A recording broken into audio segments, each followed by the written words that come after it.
તો અમે પહોંચી ગયા હરિદ્વાર રેલવે સ્ટેશને, ઉતરીને પછી ધીમે ધીમે બધાએ આગળ વધવા માંડ્યા. બંને અંકલે પરમેશ્વરી બાની સરસ ડ્યુટી સંભાળી લીધી હતી, તો મારે ઉપાધિ નહોતી.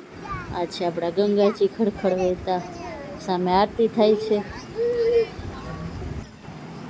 સાંજનો ગંગા આરતી સમયનો નજારો જો કેટલો ખૂબસૂરત છે. આમ મજા જ આવી જાય કે અહીંયા ને અહીંયા બેઠા રહે. અમે બધા થાકી ગયા હતા ટ્રાવેલિંગ કરીને, તો અહીંયા બેસી ગયા. આરતીમાં ન ગયા કે ભાઈ આરતી નેક્સ્ટ ટાઈમ લઈ લેશું. અને અમે તો ઓલરેડી 2 વાર આરતી કરેલી છે ગંગાજીની, અને બીજા બધા હતા એ થાક્યા હતા. જો ઉપરવાસમાં વરસાદ હતો તો ધોધમાર પૂર ગંગાજીમાં પાણી હેલું આવતું હતું, થોડું ગંદુ પાણી હતું. તો આપણે પહોંચી ગયા છીએ મથુરાવાલા પ્રાચીન દુકાન છે.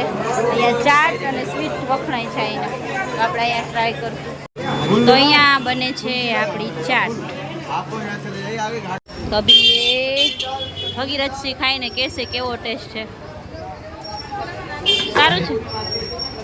કદ્દુનો સંભારો ઉપર નાખી દઈએ, બાકી ચાટ કચોરી હોય છે.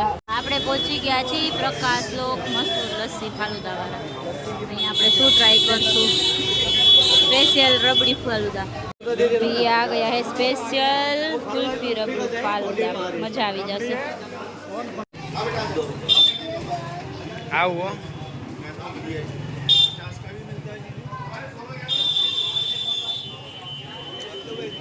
આ વખતે ગુજરાતી ગલીને બાદ કરી લોકલ ટેસ્ટમાં. Bye bye.